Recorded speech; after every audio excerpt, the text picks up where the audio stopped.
Welcome to the Ricky Matthews Show from the Citizens Bank Studio. Hope you're having a fantastic day as we continue to have conversations about the wonderful people who are working in the trenches to make this such a great place. And not just coastal Mississippi, but Mississippi, such a great place to live, work, and play. I've had the opportunity to do a lot of reflecting lately. I've been spending months now, literally months, finishing my book. In fact, the book is finished, as I've mentioned to you, but now that I've gotten some initial comments from my editor, a terrific editor, someone that I think the world of, I've been doing some rewriting, and he hasn't actually started the editing process. He just gave me some initial thoughts, and Jim's a good man, and I'm really excited to have him. He's a Pulitzer Prize-winning editor, I might add.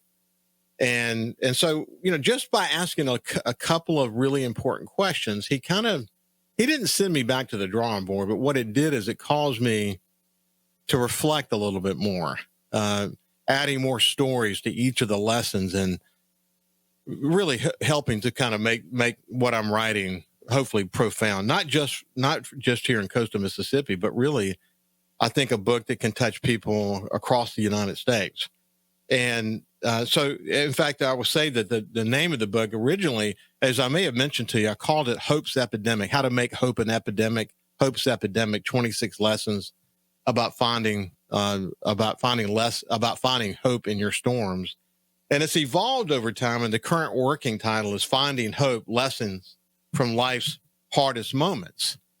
And I've had the opportunity to reflect a lot about Katrina, the aftermath of Katrina, looking at other disasters. I've been touched deeply by people like Paige Roberts and Emma Benoit and the efforts that are happening in Jackson County around Hope Squad, and so many other people who have been on this show that I knew at the time that I had the conversation that what they said to me was important and powerful. But when I went back, the beauty of what I do is I write copious notes about every conversation that I have, 1,500 conversations. I write notes about them. And then even if the notes aren't complete, the shows are there. We're creating a digital history book of these conversations. So I can go back and pull up any of the 1,500 plus shows and find inspiration in so many of those conversations. And this initial feedback that I got from my editor was to dive in to more stories and to bring some more of that to life. And so I've been doing that, and it's been extremely inspiring. One of the things I do, you'll find this interesting. I have a app called 11 Reader, and what it enables me to do is I can copy sort of where I am with the book or certain lessons. If I've made edits, I can copy them and put them into this app, and then it reads it back to me. And I can actually select the voices for all these famous people. I don't select the famous person, incidentally, just kind of a middle-aged dude that reads very nice and clearly to me. And I'll go cut the yard or do something, and I'll let it read it back to me. And when I'm listening to it, I hear things that need to be fixed or corrected or that literally inspire me. And what's been interesting about writing this book, especially at the step that I'm at now, is it's been mostly inspiring as I in cases reread or in certain cases using this app, listen to some of the stories that I'm conveying. And it's powerful. It's been a powerful experience. And I can't wait to get it finished. We're a few weeks away. I've got another week or so of some final editing.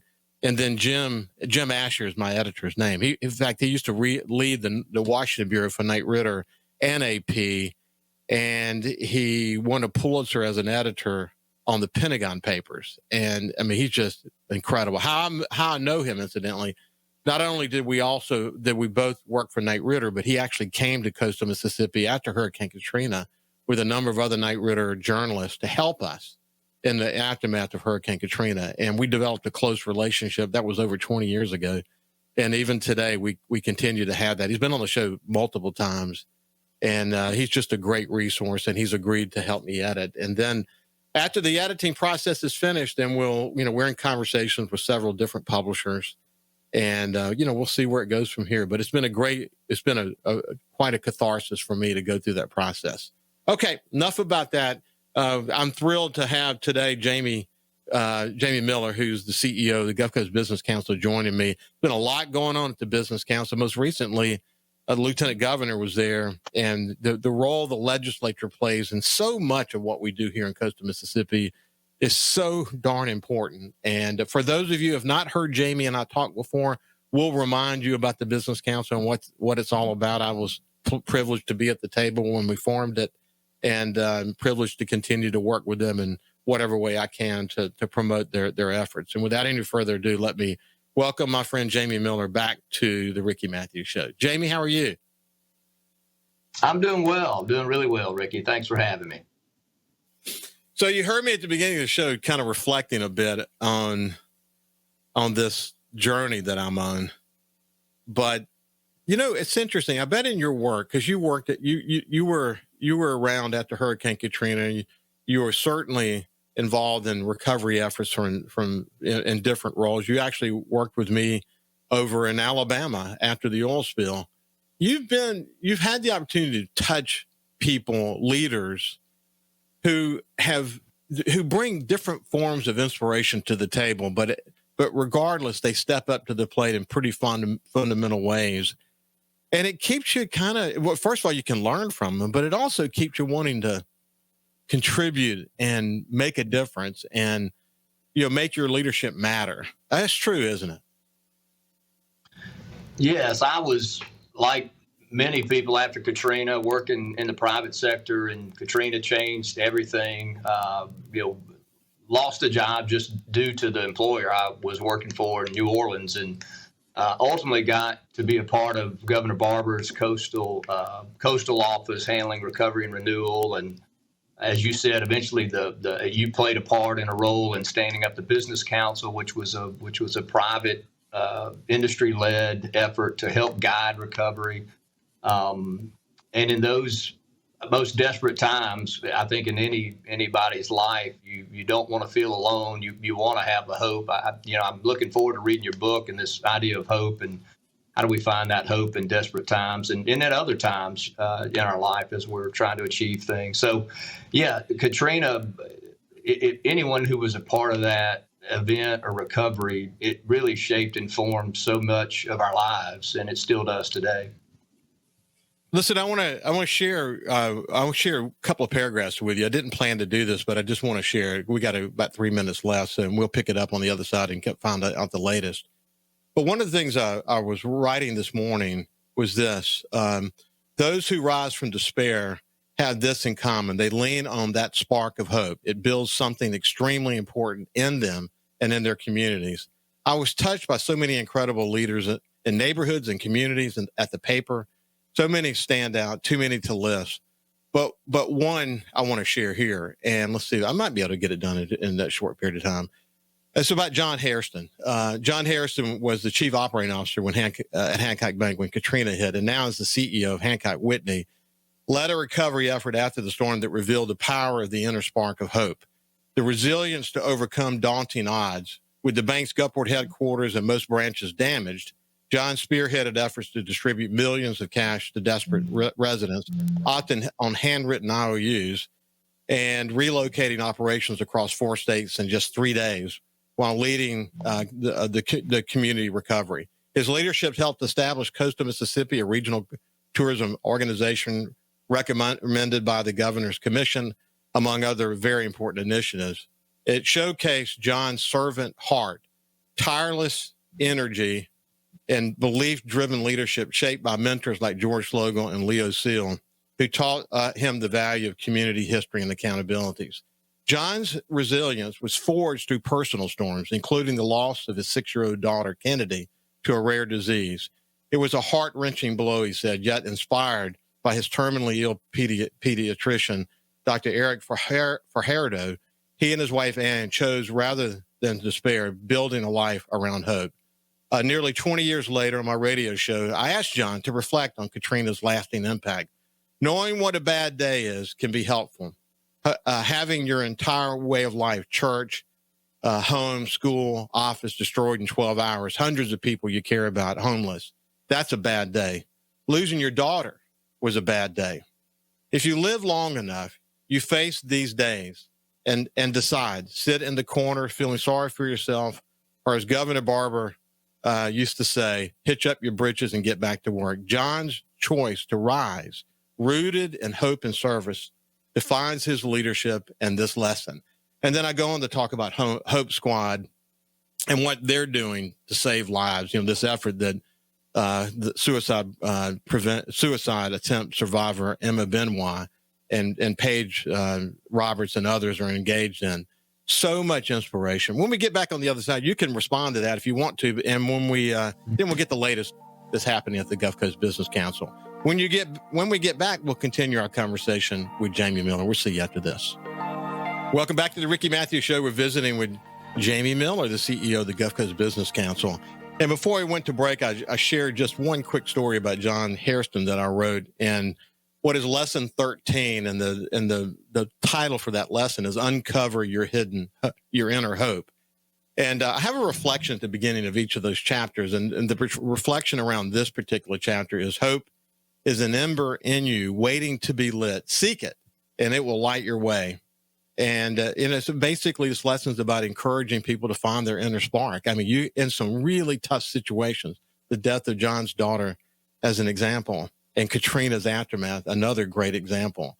When you look out and you see nothing but despair, it is amazing what people do to find that inner spark. And then it then creates what I call an epidemic of hope, because it affects other people.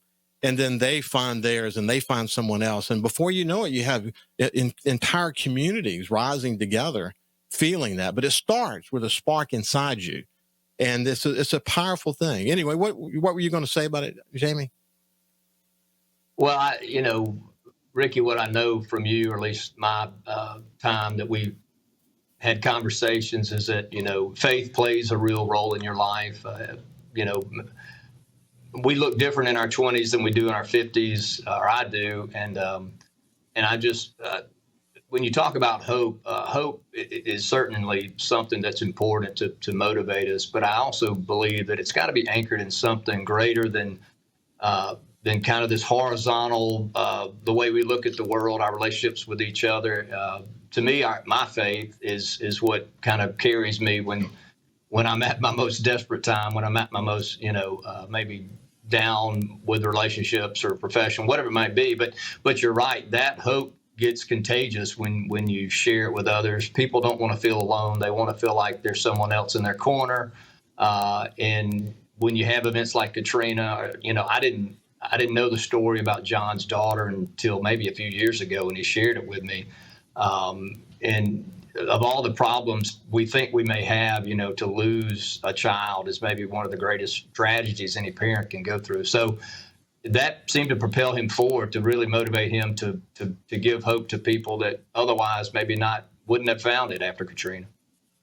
Yeah, it is clearly a fire in him. John's a smart guy who brings an incredible intellect to the table, but I know some really, really, really smart people who can't actualize that in a way that really brings about change. And what John has done is he has learned.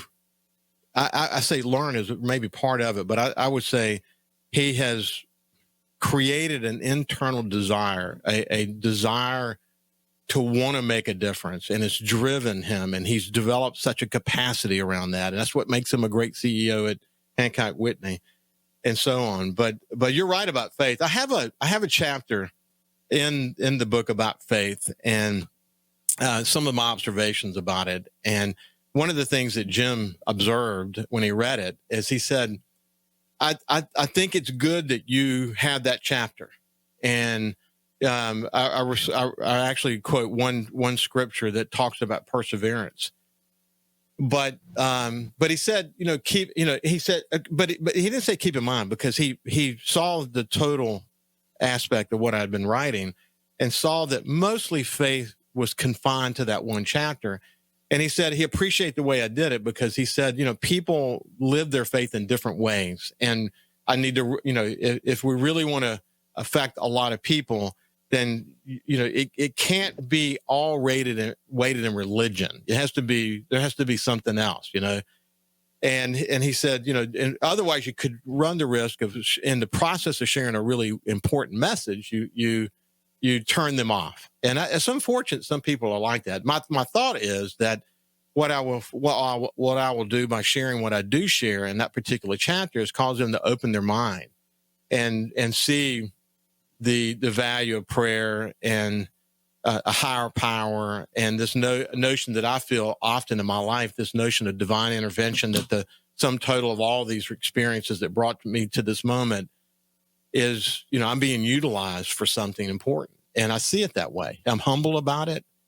I pray about it. And yes, I have a very strong faith, and it does guide me for sure. And, it's an important thing. Anyway, enough about that. We'll shift gears. But, I love those parts of the conversations, Jamie, because I think everybody thinks about these things.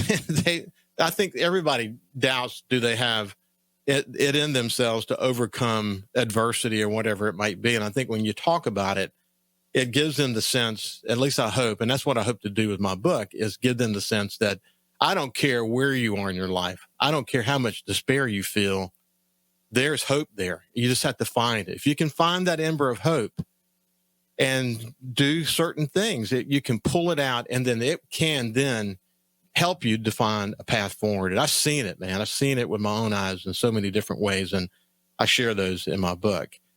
For people who have not heard us talk before, Jamie, let's talk a little bit about the Business Council, what it's all about, who your leadership is. Let's give them kind of the elevator speech on the organization. Sure.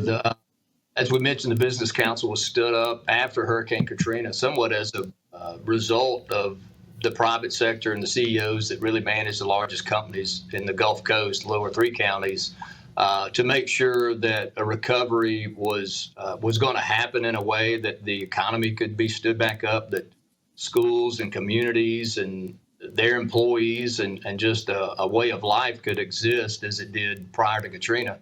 So that was kind of the first stake in the ground that kind of galvanized the Business Council and the private sector. We continue focused on public policy with an economic interest and a quality of life for coastal Mississippi. And that manifests itself in, trips to Jackson and conversations with legislators and mayors and, supervisors, but primarily a worldview that is a private sector worldview about not just about a business climate, but gaining a competitive advantage for the Gulf Coast, be it through tourism, be it through economic development, whatever the case may be. So that's what we spend our time trying to make sure the private sector has a leading voice on the coast and in Jackson about how to give us that competitive advantage. It is powerful, and you're involved in a bunch of different things. I have felt strongly, I've said on the show a bunch of times, that four-year universities usually go to where population is, and it's unfortunate. In fact, Ole Miss was almost, for people who know that history, almost located in coastal Mississippi. I think missed by one vote.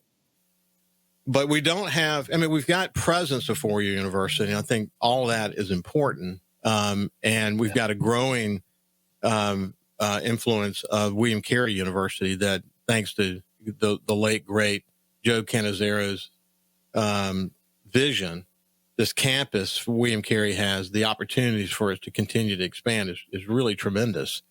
But with that said, though, everything we can do to continue to push forward efforts by Mississippi Gulf Coast Community College to be one of the best in the nation. We'll come back to AI and the work that they're doing there. That's incredibly impressive. Everything that you can do to continue to form partnerships with four-year universities in Mississippi is going to be good for coastal Mississippi. And you just recently signed an agreement with Southern Miss on a leadership program at Gulf Park, which I think is important. You got to continue to do all these things. You got to hit on a bunch of cylinders at the same time. But talk a little bit more about that. Yeah, this year we signed a memorandum of agreement with Dr. Joe Paul, president at USM, to stand up a executive education academy. So similar to, not similar to, but, in addition to our master's leadership program, which is really a think tank that tackles topics that are important to the coast, we also wanted to develop an executive leadership track where, our companies, our industries who are trying to groom that next class of executives within their companies could partner with a local university that's built around executive education. So it'll be new for us. We'll start it in the fall. I think it will be successful. We will. We think it's the right type of value proposition for our members. So that's another component for us, is we want to continue to give value to the members and point to those positive things that are happening in higher education, and how can the private sector build on that. I think it's important. And like most efforts like this, for people who are involved in that program, they will have an opportunity to influence. The people who are actually sign up for the program get a chance to be influenced by those who are engaged in it. And when you're having these ongoing conversations about solidifying the relationship between the coast and Southern Miss, with President Joe Paul in this particular case, then you don't know where those conversations will take you next, because he thinks about it. He and I have had deep conversations about this. The problem is that as it relates to Southern Miss, and I'm a proud member of the Hall of Fame for Southern Miss, and I sing their praises often. What happens is when you go through financial struggles, the mothership, which is Hattiesburg, tends to make a lot of decisions that are going to preserve the mothership, and then the satellite areas like Gulf Park campus, for example, don't get the kind of funding they need, and so what ends up happening is that the offerings get very focused as opposed to being, wide, so that people who, could literally have a choice. Instead of going to State or Ole Miss or Southern Miss, they could literally go to Gulf Park and get a wide variety of possibilities. But that's certainly not the case these days.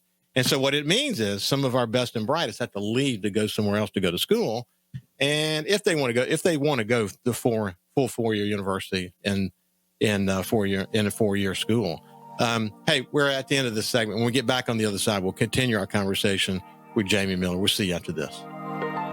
Welcome back to the Ricky Matthews Show. We're visiting with Jamie Miller, the CEO of the Gulf Coast Business Council, and we're just kind of going through a litany of kind of like current events and what's going on at the Business Council these days. Most recently, Lieutenant Governor Delbert Hosemann had the opportunity to spend some time with you guys. No one will ever say Delbert's not engaged in coastal Mississippi. He is constantly thinking about things. I can write something, Jamie, or talk about something on my show, and if he pays attention. If it's something that interests him, it may be 5 minutes when the show's over. He'll call me or send me a text. He really is he's really wanting to know what the latest is in coastal Mississippi all the time. And that's a good thing. He's not alone. I mean, the speaker's there recently. In fact, the speaker's there as well. The speaker's going to be joining me next week on my show. I'm looking forward to spending a full show with him. The governor as well is super, super hyper-focused. But, man, we've got to maintain those kind of relationships, don't we? Yeah, we do. Lieutenant Governor Hosemann has a real connection to the coast. He talks about it even as a teenager coming down to the coast and sailing, and that never left him. Secretary of State, he's continued to be someone who likes to be on the coast and is very interested in what happens down here. We this summer, the Business Council, because of some of the way the legislative session ended and kind of moving forward with some of our dedicated funding through the Restoration Fund and Tidelands, we thought it was important to host what we're calling a summer series with legislative leadership. So we invited Lieutenant Governor Hosemann to speak in June. We'll take July and focus our efforts around talking more about the Gulf Coast Restoration Fund itself. And then we'll have Speaker Jason White here in August. And so we did two things. We had Lieutenant Governor spoke to our general membership at 8 o'clock, and then we hosted a closed door meeting with him and some of our stakeholders, local economic developers, and some of our coast delegation from the Senate. And we hope to do the same with Speaker White. Really just want to communicate the message to both leaders in the Capitol about how important the restoration funds are for the Gulf Coast, regardless of the politics that kind of get that kind of trap everybody during the session. What's most important is for the coast, which serves as an incredible economic engine for the state, for that not to be somehow slowed down, that those, the funds that are planned to be on the coast really need to be delivered each year so we can keep that momentum. And then hear from them. I mean, we want to hear what their legislative priorities are. How do we support them? We don't have a strong, I don't feel like the council has a strong relationship with Speaker White yet. It's just one of those things over time we're building. So we're really excited about having him come in August and get in front of our members and spend some time with him. That's good. Yeah, the Gulf Coast Restoration Fund, for people who have not paid attention to that, certainly over the past 5 years of the show, we spent a lot of time talking about it. And the intent of the legislation, this money that was set aside by the BP funds after the BP oil spill, that are intended for transformational projects, the kind of stuff that's going to give us long-term payback. And we've been, it's been a learning process. Let's put it that way. So not everything has always been focused on transformation. It's been a bit of a political football at times. You're more actively involved as an effort in the effort of the Board of Trustees, which is an advisory group, unlike the Outdoor Stewardship Trust Fund, where they literally make the decisions about where the money is going to go. Maybe that's an adjustment we could make in the legislation at some point. I don't think legislators would go along with it because some of them like that political football. They like to be able to kind of move that money around. But what's the latest with it, and explain what your role is? Yeah, so there were several funds that got stood up after the BP oil spill, which happened in April of 2010. But the one of the larger funds was the Restore Act, which was federal legislation that continues to invest in environmental restoration for the most part. But there was a state settlement through BP that the state settled for $750 million. The first year of that settlement fund was $150 million, and I think it was 2018. It gets paid out in $40 million increments over 15 years. So we're through the first 7 years of that fund. And you're right, the Business Council got very involved in advocating for legislation that would kind of set the course for, one, dedicating that fund to be spent in coastal Mississippi, and types of projects, transformational projects that would need to be invested in. So we're at a halfway mark. The last 2 years in the legislative session, they've not spent any new Gulf Coast restoration funds, no new projects. So it was a good time for us to have a conversation with Lieutenant Governor and Speaker White, one, about, kind of where we are. We're going to give an in-depth report to our members in July about every project, what money's been appropriated, what projects have been funded, what projects are complete. Some projects have not started. That was a point Lieutenant Governor made, that of the, I think, roughly $150 million that's currently in the bank, about $80 million of it is still unspent with projects on the Gulf Coast. So, and there's some reasons for that, but we want to make sure that we're fair in how we're talking about the fund. And then moving forward, we want to continue to be vocal about the types of projects that need to be funded.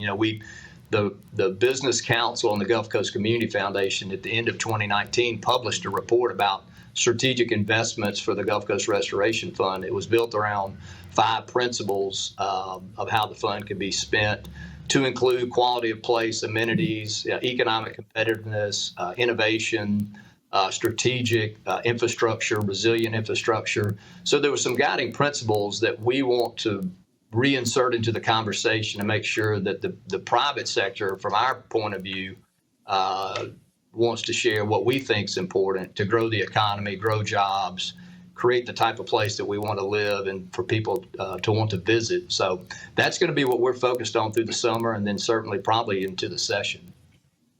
So the way the process works is you guys take these projects and you score them, and then they are sent to the legislature. So it's troubling to hear that, of course, I knew this, but for people who are hearing this for the first time, that the allocations were not distributed.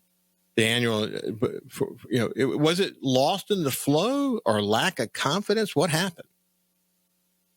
It's all sorts of reasons. The ones I think that the legislature has stated were this past year.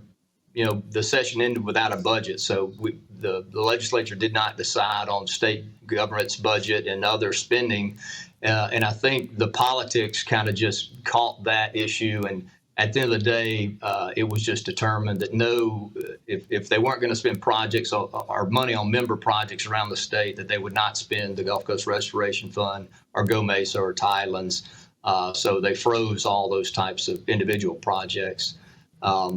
The year before, I think it was a bit of they had, as I understand it, over obligated the fund to some extent. And so there needed to be a pause to let the fund catch up. The state gets checks each year, and so there needed to be a pause in 24. So they didn't spend any new money. So regardless, we're not.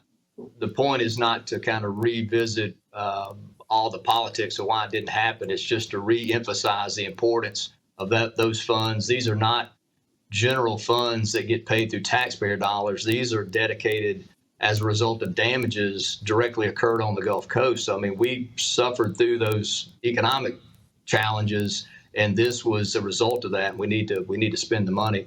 I would say invest the money, not just spend it. So, invest the money for sure. Transformational projects. It's a fund.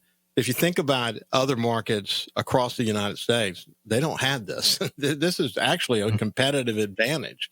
We could be using this money to help a developer make a project go that maybe otherwise would not go by helping with some infrastructure improvements or whatever it might be. I see tremendous opportunities ahead, and we've got several years to go. And it is a shame, though, that something that's not coming from the general fund that's actually set aside for this purpose would not have a sense of urgency wrapped up around it. And you're right. It does no good to go back and think about all the reasons why. What it does say is that there's a real opportunity here to more tightly integrate all the leaders engaged in making these decisions. And I'm not, listen, Lieutenant Governor is a former tax lawyer. I mean, he's a guy who reads every single bill. Now, that may frustrate some people, but he is super engaged. So if money's not being spent the way he believes it should be spent, that's a signal that maybe there wasn't a sense of urgency to do that project. And as you pointed out, there's a lot of reasons. It may be waiting for other funds, and there could be a lot of reasons why something's hung up. It could be environmental. There's a lot there. I understand that. But he wants to know what the reason is. That's not going to buy it on the face that if you got $80 million unspent that's been allocated, that's to him that's a platform we need, a potentially burning platform we need to pay more attention to and understand. So it gives you a chance to circle back, to solidify those relationships. Also gives the Board of Trustees an opportunity to say, man, we've really got to ante up. We've got to press even harder to pick the kind of projects to let people know this money's here that can really use private investment to put coastal Mississippi on a different trajectory. But when we come back, we'll continue our conversation with Jamie Miller. We'll see you after this. Welcome back to the Ricky Matthews Show from the Citizens Bank Studio. As you can tell, there's 100 different roads that Jamie and I could go down. So many opportunities. Jamie, two things come to mind immediately. One is the master's program continues to hit on a bunch of cylinders, engaging some of the best and brightest in coastal Mississippi and really problem-solving exercises that are real. And the other is this whole notion of high tech and innovation and entrepreneurship and all of that. Why don't you kind of hit the ground running on both of those issues? Sure. So if you're familiar with our master's leadership program, it's really about taking a challenging topic and recruiting participants to really spend almost a year together, kind of exposing themselves to subject matter experts, getting familiar with the topic, and then ultimately recommending to our council and really to all the stakeholders across the coast about some solution. So in 24, that class dedicated itself to what we refer to as creating a culture of entrepreneurship on the coast. And ultimately, it resulted in recommendations to create a startup organization, what we call Startup Gulf Coast, We ended up partnering with Innovate Mississippi, who is the statewide kind of leader in tech startups and investing and pitch competitions. And so we hosted our first pitch competition. We had 5 startup tech companies and 4 entrepreneurs that do more Main Street, not necessarily tech. We got them in front of investors, in front of other people interested in maybe being a part of those early startup companies and gave prize money. So we gave them money, some of the winners, to invest in a product development or business development. It's another way of kind of harnessing this idea of technology and trying to give Mississippians, young and old, another opportunity to create something special on the Gulf Coast, ultimately create jobs, revenue. But it's a little different departure from what, you think of our normal mature industries that we deal with: Ingalls, Chevron, Hancock Whitney, the power companies. This is a very kind of nimble group of really smart folks that have a lot of energy around creating companies, and we want to harness that.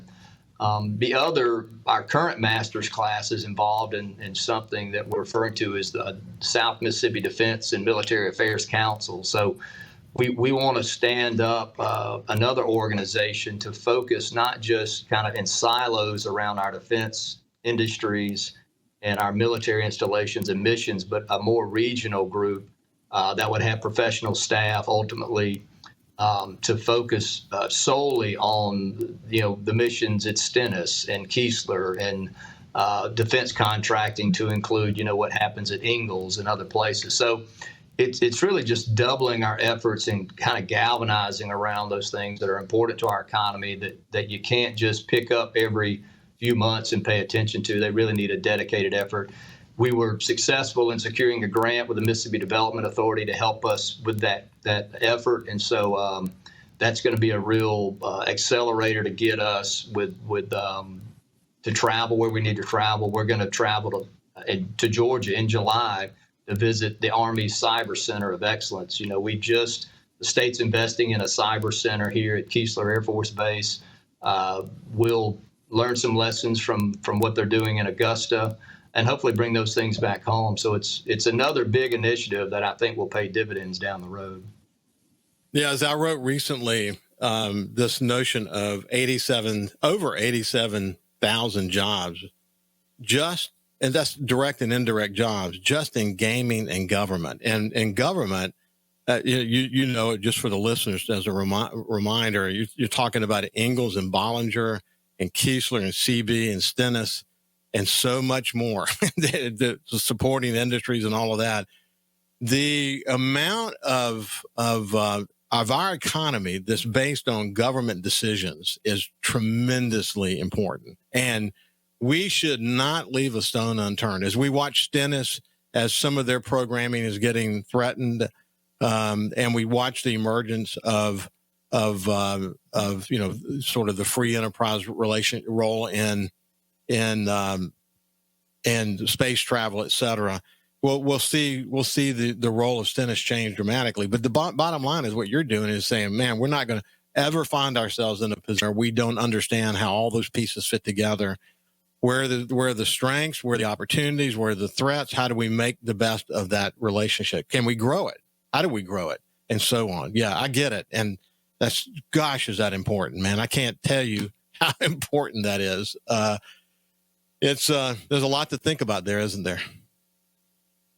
There is. The Business Council, we get involved in those issues from time to time, but the goal is to have a not a large organization, probably an organization of just 1 or 2 people, but an advisory board and its own governing structure with buy-in from cities and counties and defense contractors that'll continue day to day, wake up every day thinking about the next mission at Stennis, think about the next contracts that need to be recruited for with the Navy, to come alongside our economic developers and other stakeholders to make sure we're doing things as simple as licensing law for spouses that are traveling with airmen or whoever may be coming to the area. Yeah. There's just how do we tap into those retirees that are leaving active service and keep them here into some other really important job? So Yeah, we're getting to the end, but instead of reacting What? to the base realignment and closure commission, that instead of being proactive and understanding where the opportunities are going to be. Hey, we'll continue the conversation. This will, as we've done, we've visited many times. It's been a pleasure to spend time with you, my friend. Thank you so much. Have a great holiday. This has been Jamie Miller from the Gulf Coast Business Council. Have a great day.